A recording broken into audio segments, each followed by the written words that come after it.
Uh, Good evening, all the participants. Welcome to the second session of the Faculty Development Program organized by Kids School of Mass Communication. We had our first session, I can say, we had our first day yesterday. We had these your eminent speakers delivered talk, and today we had a little bit one session. And I formally welcome Pinappa Research to the second session, and I'm handing over to my course coordinator, Dr. Vidubhishan Das, to introduce the team as well as the speaker. So, handing over. Uh, yeah. Thank you, Dr. Anurag. Good evening. It's a great honor to welcome and introduce Professor Binod Pavrala to the participants. I know most of the participants know Professor Pavrala and eagerly wait to listen him. Within a couple of times, I will complete my job. Professor Pavrala is a senior professor from Department of Communication, University of Hyderabad. He also holds the UNESCO Chair on Community Media, a highly prestigious position. Professor Paorola has dual masters in sociology and communication and a PhD from University of Pittsburgh, USA. He has taught at the University of Pittsburgh, Virginia Tech, and IIT Bombay before joining University of Hyderabad in 1995. Professor Paorola has a visiting fellow at Princeton University in 1998-99. He was part of the international faculty team of University of Pittsburgh semester at sea, teaching on board the SS University Explorer that sailed around the world in 2003. He teaches development communication, cultural studies, and research methodology. Professor Parola is the author of, of Interpreting Corruption, Elite Perspectives in India, that was published by SAGE in 1997. He has also edited two books on community radio. Both of the books are here with me. So these are the books. Uh, I think you can see uh, uh, the first one is Other Voices: the struggle for community radio in India, published by SAGE in 2007, and the second one is Community Radio in South Asia: Reclaiming the Airwaves, published by Routledge in 2020. He serves on the board of studies of several universities and is on the national level committees of media education. He is the founder president of Community Radio Forum India. I was, in a personal note, introduced to Professor Parola by Professor K.P. Jaishankar in 2011, 10 years back, when Professor Parola had visited Tata Institute of Social Science, Mumbai, in an academic assignment. It's still in my memory, sitting in an open space in front of the TIS guest house and listening to Professor Parola was fascinating. And that fascination continues. Recently, Professor Parola has visited our school and interacted with us, the faculty and the students. We always love to listen to him. But he has told me, he has instructed me, uh, he is not going to speak much today. As a believer of dialogic communication, he told me that he will speak for around 20 minutes and respond to the questions of the participants. He's going to talk on from interpretive inquiry to community action, an interdisciplinary journey. Without much delay, I welcome you, sir, and I invite you to deliver your talk. Over to you, sir.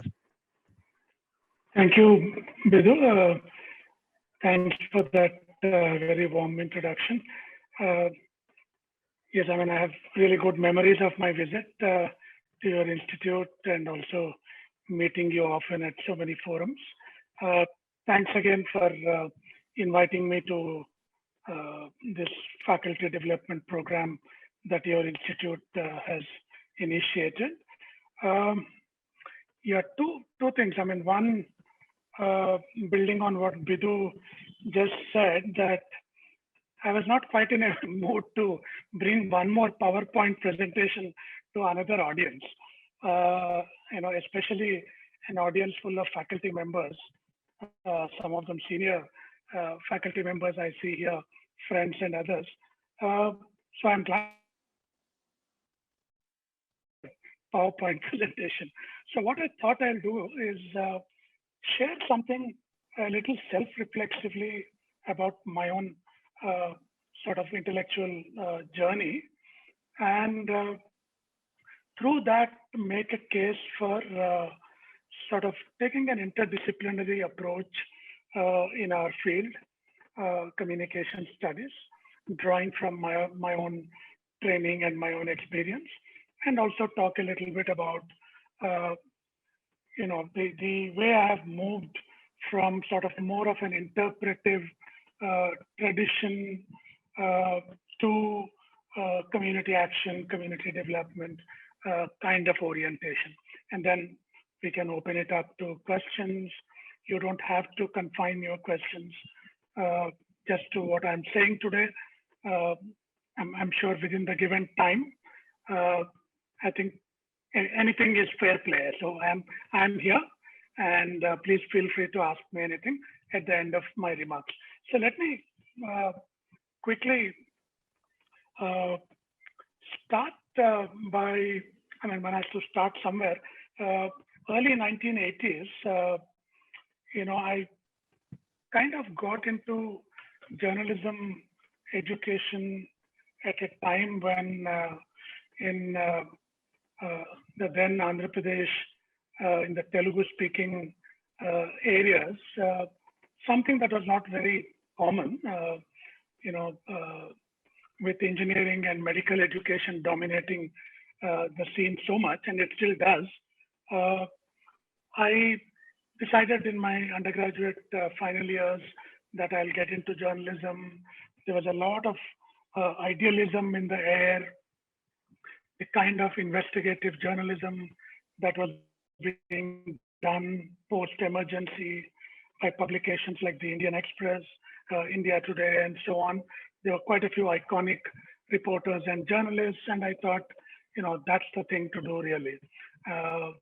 So I, as a science undergraduate, I kind of consciously moved into journalism, went to Usmania University, which was then still is, one of the important destinations for journalism education in the country.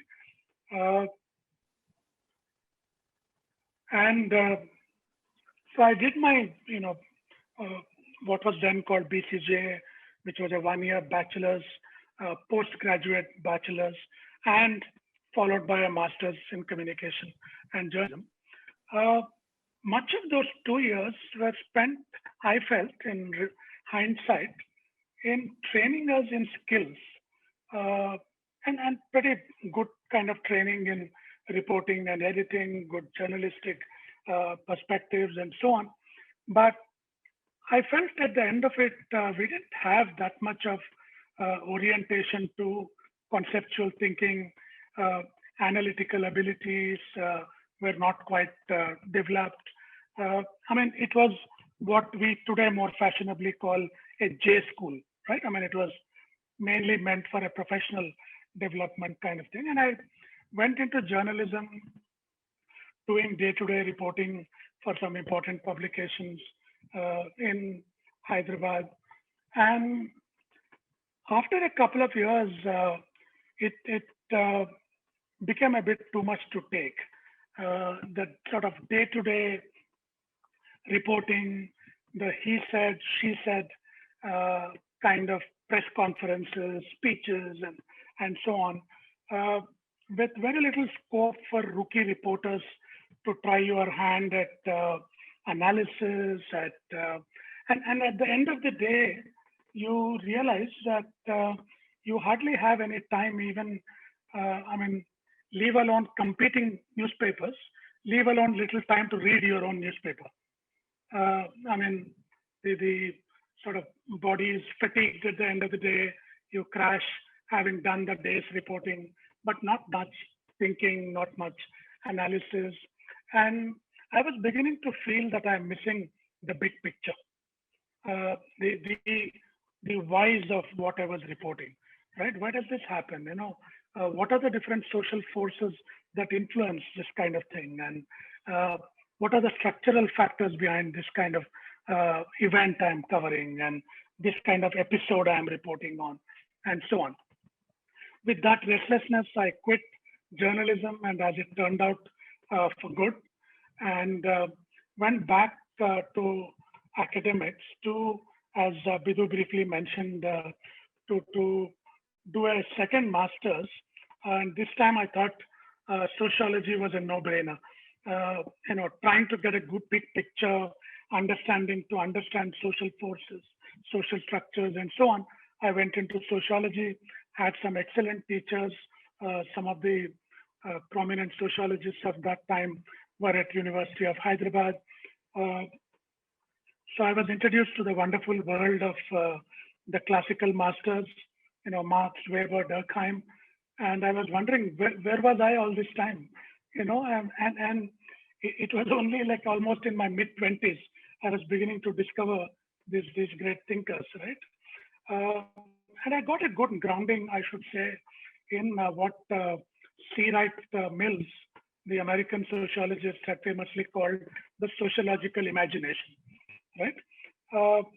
I mean, Mills, there's a book, by the way, called Sociological Imagination, if some of you want to check it out. C. Wright Mills talks about the sociological imagination as an awareness of the relationship between personal experience and the wider society. How is personal experience connected to the wider society? In one famous phrase, Mills says, sociological imagination is about connecting personal troubles to public issues. Yeah, that the personal always has a public, political, sociological dimension, right? I mean, so I was struck by some of that and trained in that by some of my teachers. I was also introduced to, Max Weber's interpretive tradition and the symbolic interactionist. Of course, symbolic interaction is extremely important for communication scholars. That communication itself has a form of symbolic interaction. How we make the world through our interaction with each other, through language, through social interaction, and so on. But Max Weber's interpretive framework that we, as sociologists, we need to understand society from the actors' points of view. Subjectively understand society, the world, from the actors' points of view. That was the interpretive framework and the qualitative, research tradition that came with it. So, if you look at the Durkheim positivist kind of tradition, Max Weber offered an alternative interpretive framework, which I embraced very eagerly. After my master's, I moved on to University of Pittsburgh, as Bidu briefly mentioned, to do my PhD in sociology at University of Pittsburgh. But from the beginning, there was no getting away from communication, from the interest one had on discourses, interpretations, and so on. So it was an interdisciplinary PhD to start with, although the piece of paper I got was in sociology. So I further honed my interest in the interpretive tradition.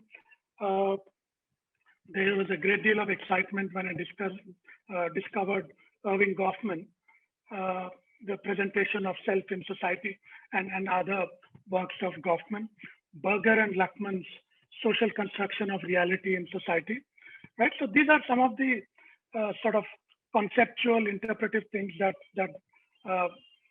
excited me and drove me as a PhD student. And the PhD thesis was on a topic that had a vast empirical literature in political science and public administration on corruption. Political scientists, public administration scholars did a lot of research, offered solutions, and talked about what is wrong, why is a society corrupt, and why are people corrupt, and so on. But one continued to see the persistence of corruption all across, in spite of library stacks groaning under the weight of books on corruption. I decided to take a different tack, trying to understand the social construction of corruption in India. How is corruption socially constructed by those who own the problem of corruption in India, which is primarily the elites. So I did a PhD thesis looking at the elite perspectives in India, bureaucrats, politicians, business, media, judiciary, and so on. And that eventually got into that book that Bidu again mentioned, Interpreting Corruption. This work on corruption, although I came back to India in the mid-90s, initially to work in IIT Bombay, later on at University of Hyderabad, and moved consciously away from that work, corruption wouldn't leave me. So in 98, 99, I returned to corruption, but from the perspective of history and from the perspective of an interdisciplinary framework. When I went to Princeton and spent a year as a visiting fellow at the Davis Center for Historical Studies, some really, big historians were there, titans in the field. And I spent a year looking at the 18th century, big corruption scandal around the Warren Hastings episode. Yeah, the Warren Hastings, the governor of Bengal, was accused of corruption by Edmund Burke, the great orator, and there was a long impeachment trial of Warren Hastings when he went back to England. And you don't believe it, to cut the story short, there was an 8-year-long impeachment trial in the House of Lords and so on. And eventually Hastings was acquitted. Yeah. And you might wonder why it took 8 years. There were minor things like the French Revolution happening in between, which sort of disturbed the British Parliament and so on. So they were not sitting continuously. But anyway, so I looked at the entire discourse of corruption and culture around the trial proceedings. There were some fantastic speeches made by Edmund Burke and Warren Hastings' defense team about the culture of corruption, how corruption is inherent to Indian culture, and those kind of debates, right? So he did what the Indians did, and so on. So I sort of did a sort of political unpacking of that rhetoric, and one longish piece appeared in a volume that Princeton brought out called Cultures of Corruption and the Corruption of Culture. Somehow Edmund Burke was saying, Burke went to the East and came back and corrupted Western culture with Eastern vices. Yeah, so I sort of interrogated that whole discourse, and so that was one work that I couldn't get away on corruption. But when I came back to India and joined the University of Hyderabad, it was very clear that my work was going to be on communication for social change, working with and working about community. It's a cliche now, but Karl Marx's powerful and inspiring lines in the opening of the 11th thesis in the thesis on Feuerbach. Some of you will know the quotation better, that philosophers have hitherto only interpreted the world in various ways. The point is to change it. So I kind of decided that the work I will be doing, while it will fulfill some of the intellectual requirements, academic requirements, it will have a solid sort of social action component, that it will have a community action component. So one of the things I got into, like Bidu knows well, and some of you know well, is to get into this whole politics of voice, which was becoming quite prominent in the late 1990s, early 2000s, with the community radio movement. But broadly, I was kind of concerned about people's ability to narrate things, right? I mean, the philosopher Paul Ricoeur, famously said, we have no idea what a culture would be where no one any longer knew what it meant to narrate things. People whose abilities to narrate their own lives and experiences is taken away from them, right? Is reduced to being subhuman. Yeah.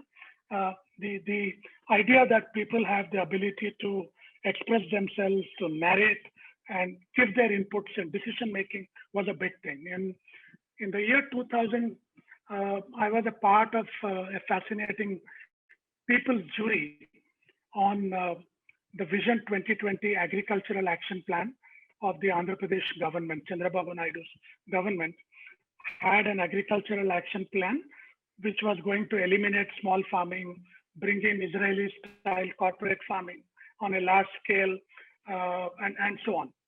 So there was an NGO with whom I got very closely associated subsequently, constituted a small farmers jury of 15 people in a small village in Telangana, and conducted a 5-day people's jury, yeah, where these small farmers could question experts, seek answers about genetically modified crops, about organic agriculture, and so on and so forth, and then gave their verdict on day 5.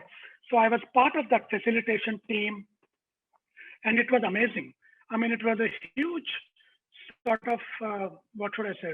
It was an epistemological kind of awakening about people's knowledge that came from their own experiences, the way they could interrogate, these big time technologists and scientists and experts, and, reinforce some of my, decisions about focusing on community development, and trying to empower local voices and so on.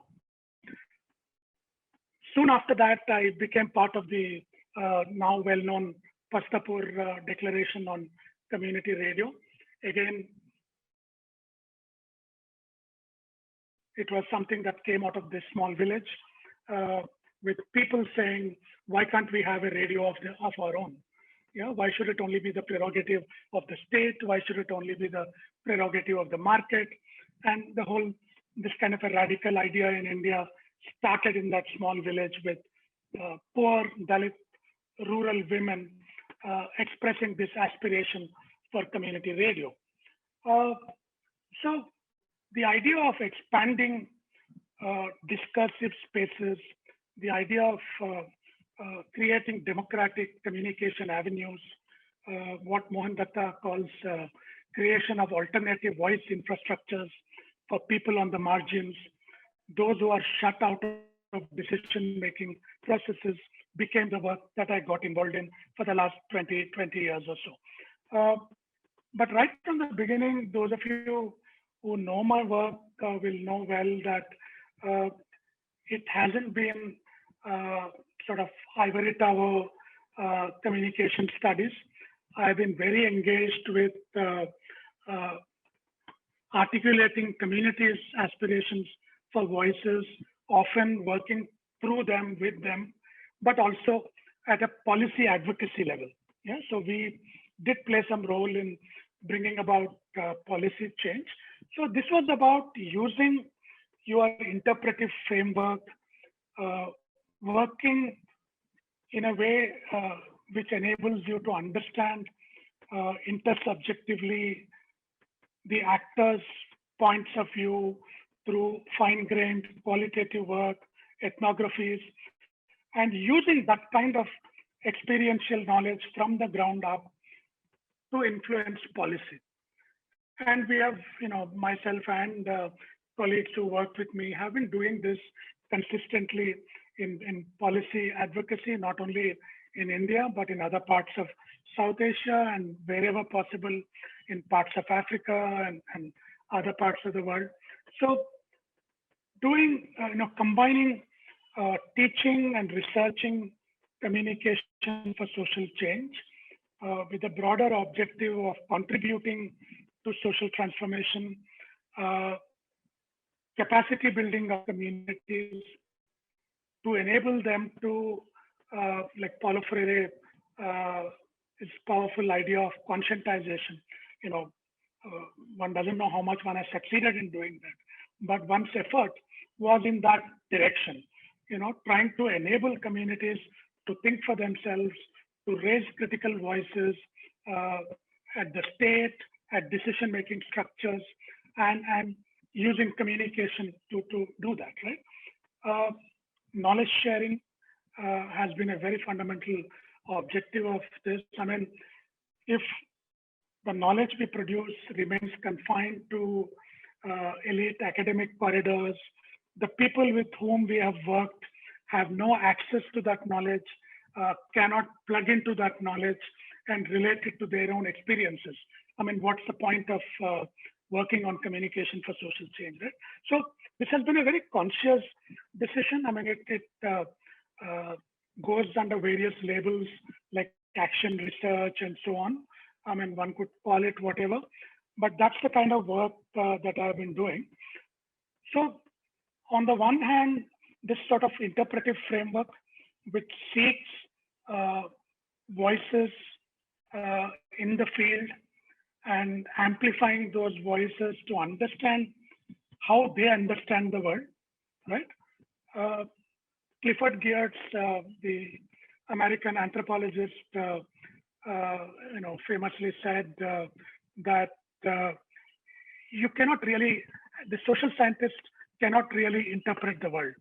Yeah, the social scientist at best can interpret the actors' interpretations of the world. It's sort of a secondary level of interpretation. The everyday actors in society are trying to make sense of the world with their own devices, right? As social scientists, as communication scholars, what we have access to is their understanding of the world and their interpretations of the world. And one can make sense of why they interpret the world in particular ways and try to make sense of that. And that's something that I've been trying to do in my own work. I think I've already crossed the 20-25 minutes that I promised to stick to. I'll pause here and open it up to questions, comments. What does it mean theoretically for us in communication studies? You want to talk about methodologies, about research? I'm open to anything. Yeah. Thank you. Thank you so much, sir. You have started with your post-graduation studies, and the last phase we're talking about the interpretation of the actors of the society. It's a long run. You talked about so many things, but there is no gap in between. It's a kind of storytelling manner. So yeah. We'd love to listen. There is, I can say, it's a so lucid and simple way that you narrated the entire journey and story. I request all the participants, if you have any question, then you can raise your voice. You can ask the same in your voice also. There is a question. Abhidusa, you are saying something, please. So Aniruddha, so sorry to take the space. Yeah. So I have seen your question though. These are two simple questions, but I know sir will give very critical response to these questions. The first question is, what I have seen the trend, if somebody is doing dual degrees, double degrees, or two masters, normally go for a, you can say, traditional or theoretical oriented courses, and then to a practical or a vocational related courses. And I am the example that I did the English literature first, then journalism. Maybe Kanchan ma'am did economics first and then journalism.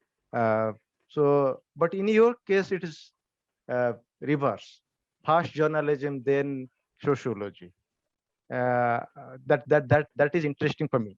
And the second thing, in fact, it connects to the methodology part. When we were in Bundelkhand during that UNICEF study, in fact, you are discussing with me that why did you take that quantitative research method first than the qualitative research method. So similarly, because many of the creative, in your study, you took quantitative first, then qualitative. Similarly, you took journalism first, then sociology. So these are very interesting points for me. So if you wish to comment on anything on this aspect, it would be great. Yeah, thanks, Vidhu.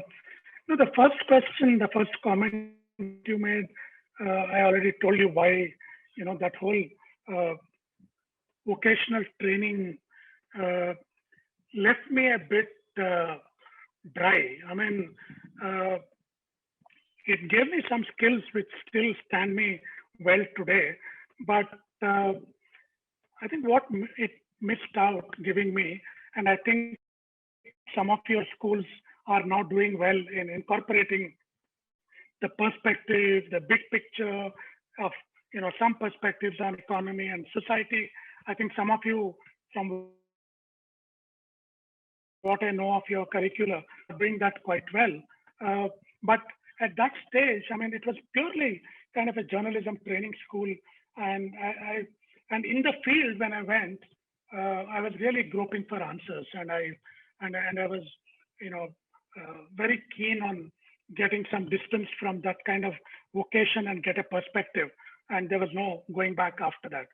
The second question, of course, this is a more specific methodological question. These days, everybody says they are doing mixed methods research.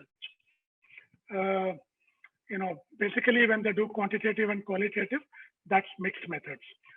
Now, mixed methods research is a very developed field now. I mean, there are actually journals of mixed methods research. You'll find them where they're doing meta-level analysis of the whys and whats of mixed methods. Now, this question about doing quant first and qualitative next, or the other way around, the thumb rule for me and also many other mixed method scholars tell you that if there is enough literature on a subject already, if there is enough scholarship and research already available on a subject, you can go ahead and do a quantitative survey because you need to construct a questionnaire, right?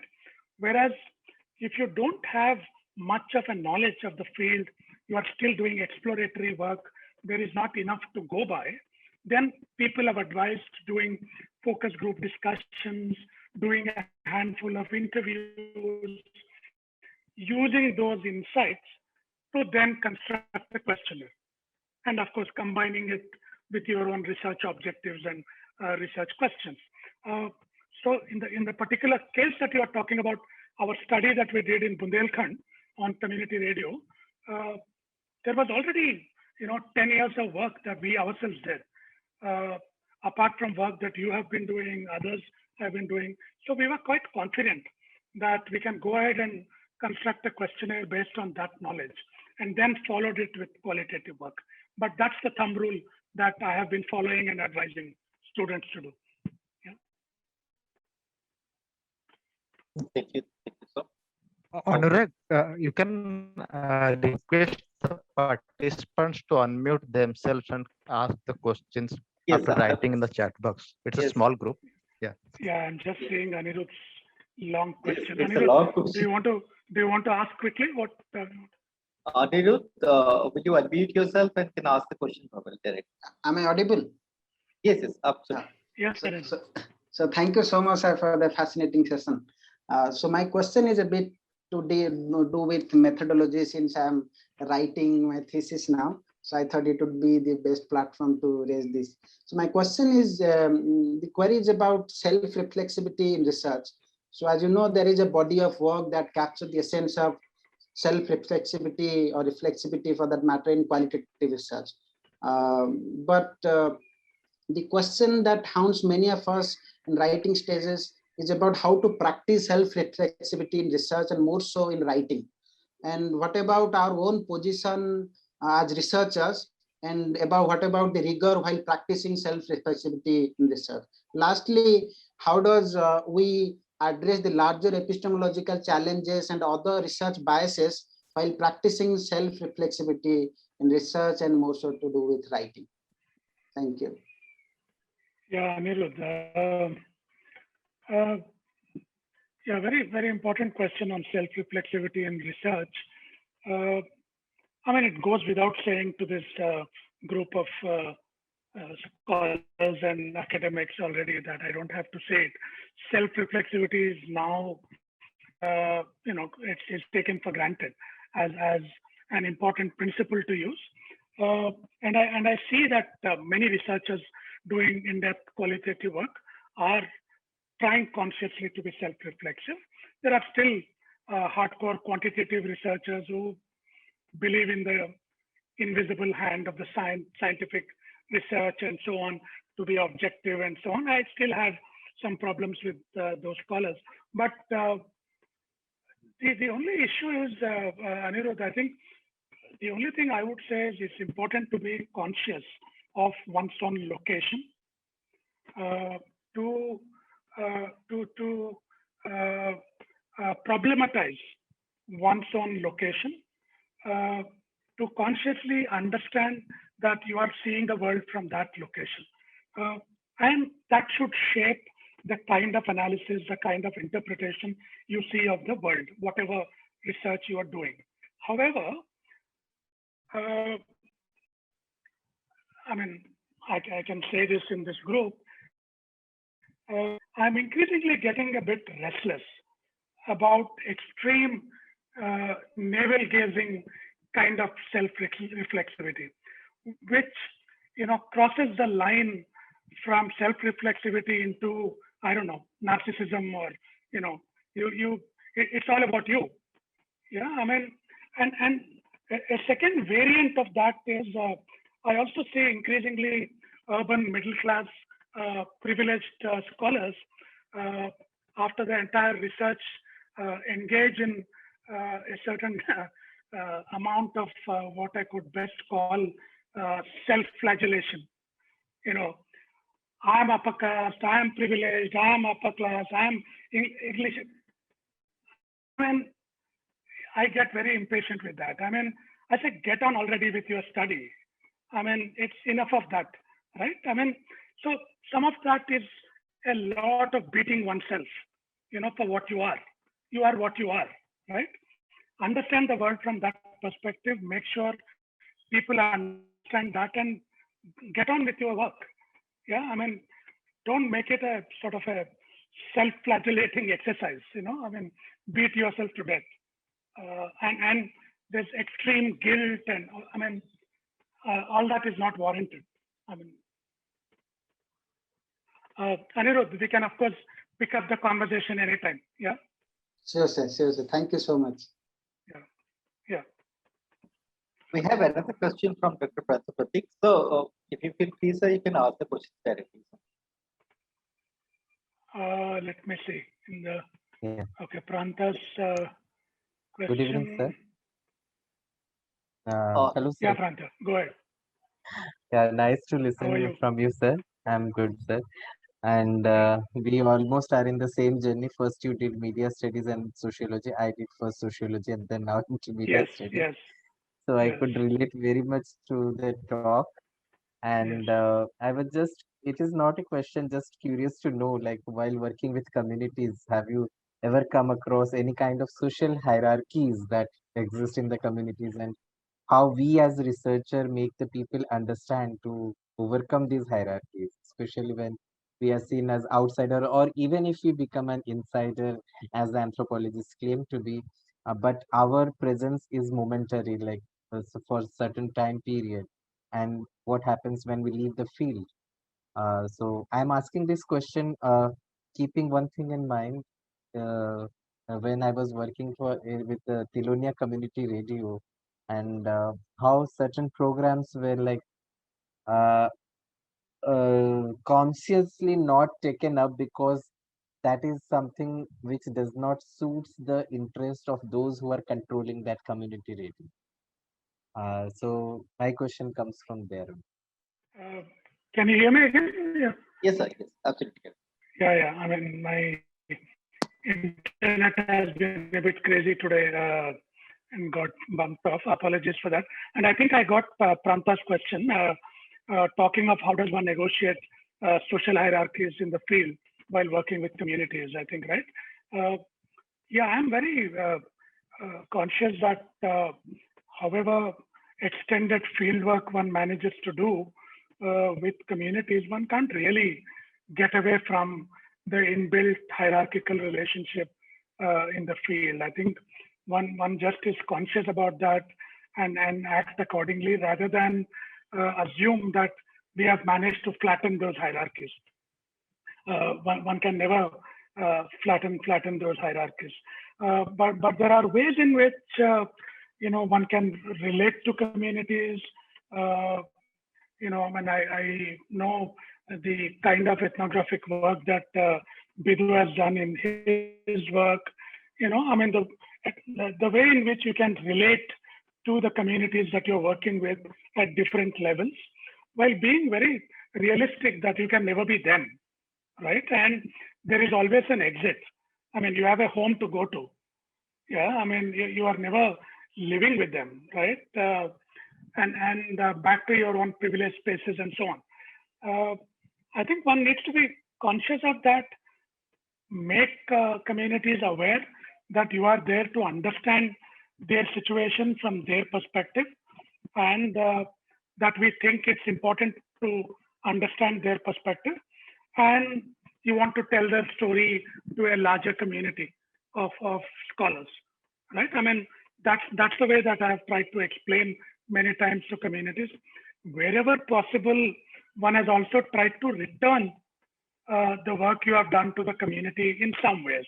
I mean, it's not always possible, this ideal that people talk about, but we took our book, for example, back to all the 4 regions where we did research, and had the women of the region launch the book, where we introduced the book, shared some of the findings, and had community leaders talk about it. I mean, those were the most fabulous book launches that we had for other voices. Yeah, I mean, in some ways, you're kind of giving it back to the community, right? To whatever extent you can. Yeah, this is a difficult question, Pranta. I mean, one has no ready-made solution to this, but being conscious about the hierarchies and learning to negotiate with it is the first step. Yeah. Thank you so much, sir. Thank you so much. If anybody is having more questions, you can ask us. We have few minutes left. More time. Can I ask one question, please? Is that Saurav? Yes, sir, I'm Saurav, sir. Yeah, I would love to hear a question from you, Saurav. Yeah, sir, actually, this is related to something which I've been trying to do for some time.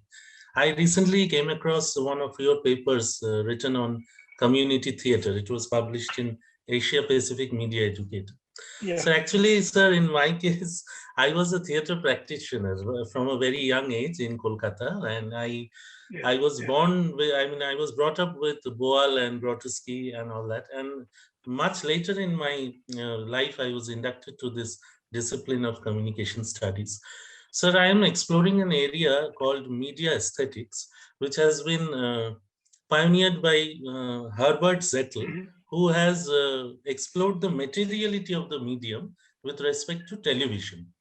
And I found out that it is a very fascinating prospect which can be applied as a methodology in writing papers or doing research on the medium of theater. So I also feel that community theater is a little different from community radio and community television, in the sense that theater itself is an art form, and it is at a dialectical conflict with communication. So, sir, during my PhD, where I studied the theater forms and development messages in the KBK districts of Odisha, I came across a few lesser known things like the body as a research and practice as a research. So I'm trying to integrate media aesthetics and also applied media aesthetics in analyzing theater as a medium of communication, especially the aesthetics of incorporation of development messages in an art form. So I'm still to learn the entirety of it. And I think, sir, in our communication studies, we have to really move into some other dimension to really get to the core of it. And Boal's pedagogy, which was derived from Freire, I think that is the true community self-introspection. And what you are saying, sir, I just now noted that amplification of voices. Yeah. So, sir, we are trying to write some research papers on that area. And what I want to know from you is that should we really bother about these disciplinary margins and boundaries, and rather, I mean, focus on the development part and the message part in our communication research? That is why I want you to know about your experience with community radio and what I should do in community theater. Yeah, Saurav, I mean, you are the theater expert. I don't purport to know about theater that much, and I'm still, learning from friends and colleagues like you. I mean, I know your interest in community theater. So my own entry to that is through, Jana Sanskriti's work in West Bengal, Theater of the Oppressed. But you look at, Boal's work, he approaches aesthetics from a very different perspective, right? I mean, it's social aesthetics. I mean, it's political aesthetics. It's theater with a purpose, right? I mean, Yes. And also very different from the left propaganda theater, yeah, which doesn't give much agency to the people at the receiving end of the propaganda theater. Whereas Boal's Theater of the Oppressed worked with the oppressed as actors, as agents, writing the script and so on, right? Yes. So I was very fascinated with the sort of deeply participatory character of that theater work and the work that Jana Sanskriti has been doing, for example, in West Bengal, which I'm sure you're familiar with for the last 30 years. So I'm just trying to understand that whole thing. I mean, along with the student who is working on it, we have observed quite a few plays in the village, and it's a whole fascinating aesthetics. I mean, to use your phrase, how that actor-spectator relationship works. Spectators are called by Boal as spectators, because they don't remain. Yeah, they don't just remain spectators, right?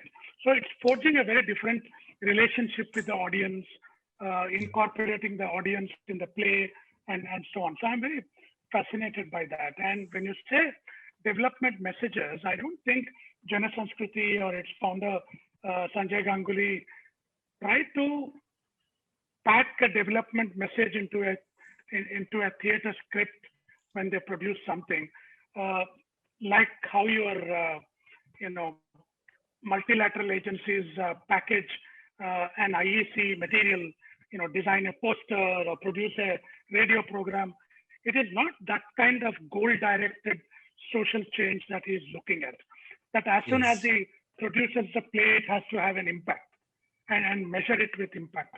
He's looking at long-term processes, deepening communities' abilities to think for itself, and to critically understand their own situation and find their own solutions.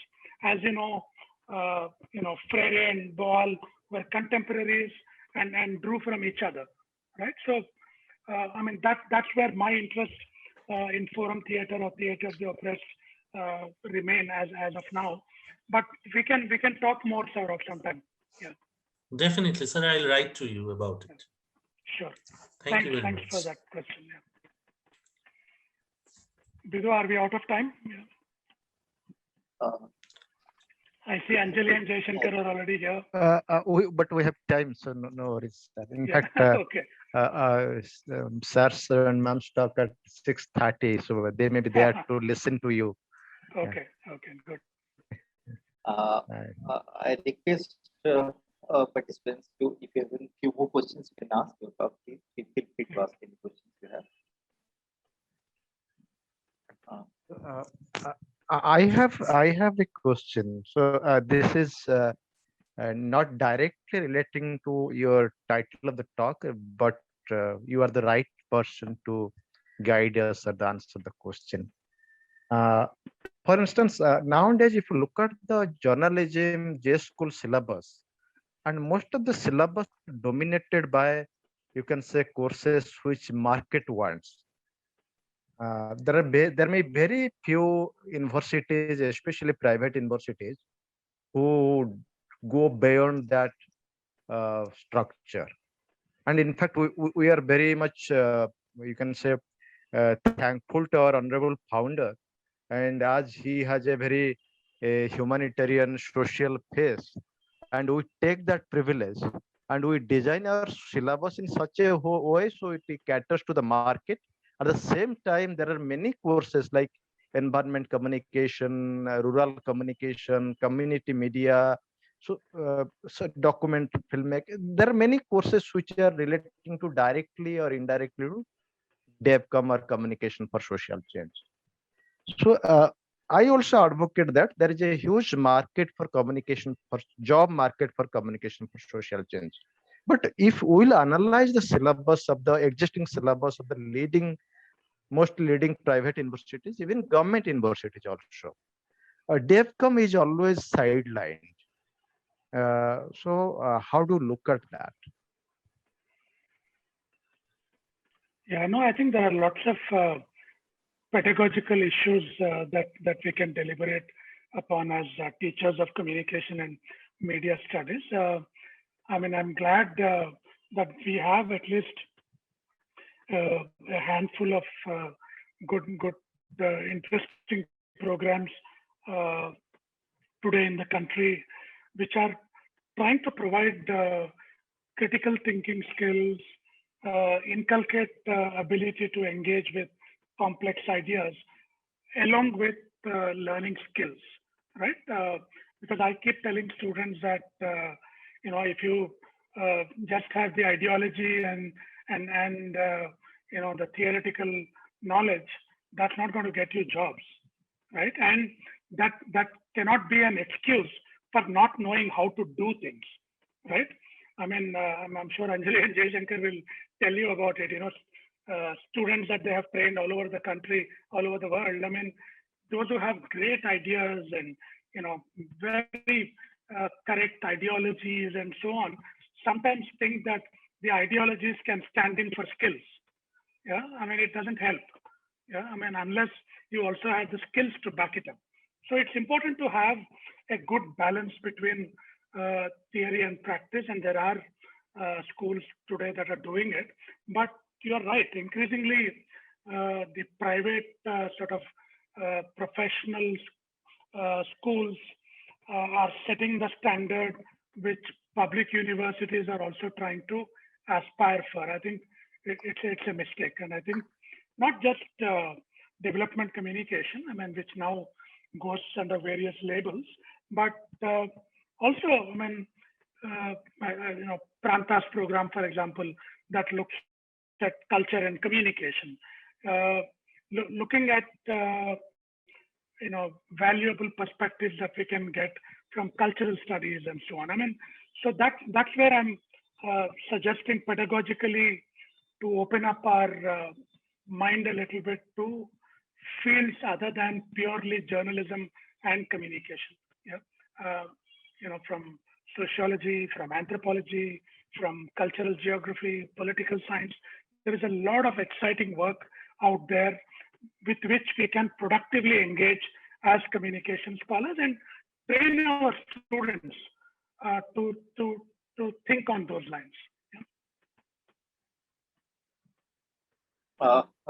We have another question from Ms. Ruby Nanda, the faculty assistant professor of mass communication. She's asking how can we engage in community media projects in urban setup, especially in engaging students to connect with marginalized. So to add, I would say that it's not for all the time, it's not possible for us to take the students or possible for the students to go to a rural setup. So how can we do this in an urban setup, since most of the universities and colleges are set up in the urban areas? So is there a possibility?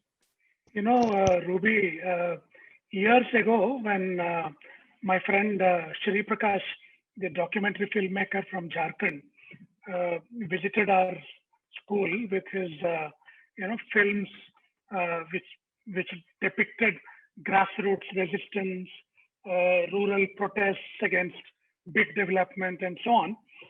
students were quite taken by him and fascinated.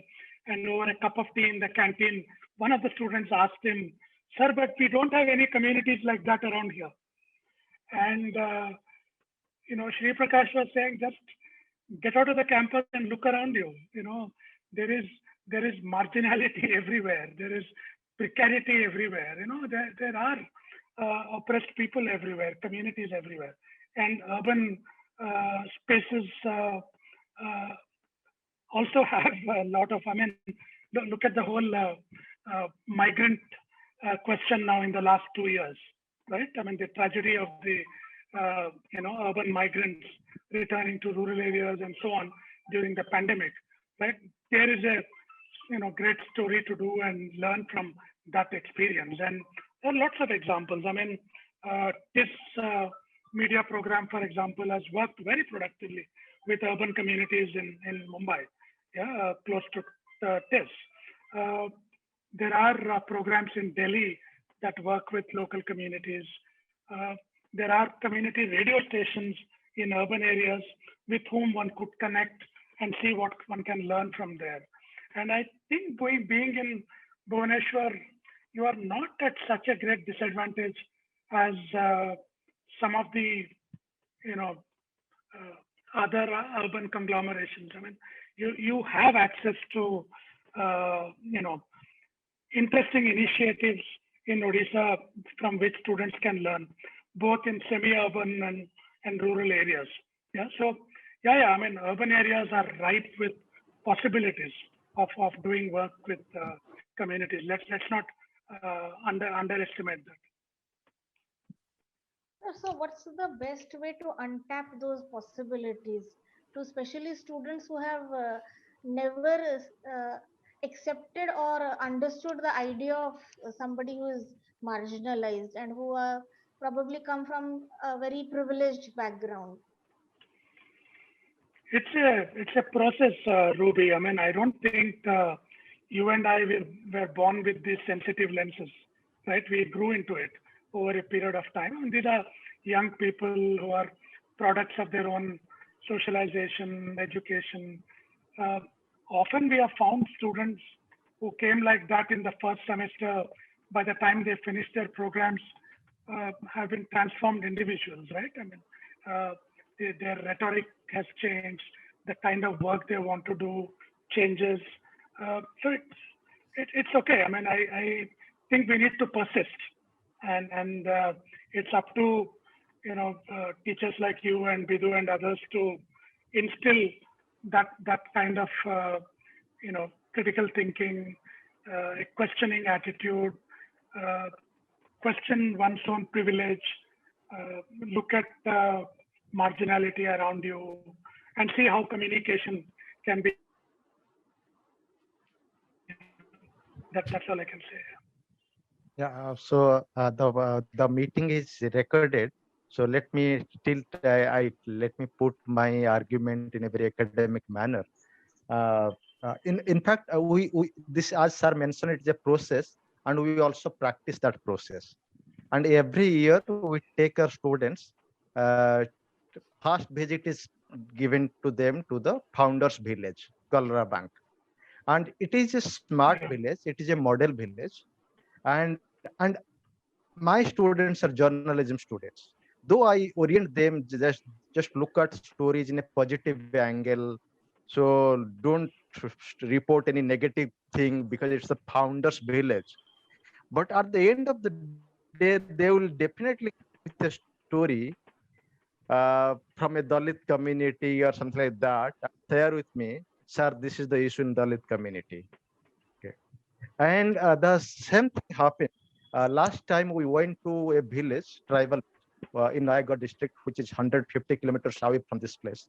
And there is a place called organization called Sambhav, which is developed by Padma Shri Professor Radha Mohan and his daughter Padma Shri Sabarmati. That was a 90 acres dry land, and they have converted that to the organic farming land.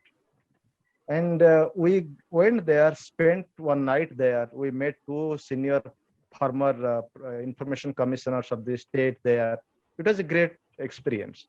But one student come to me and tell me, sir, there is a issue here.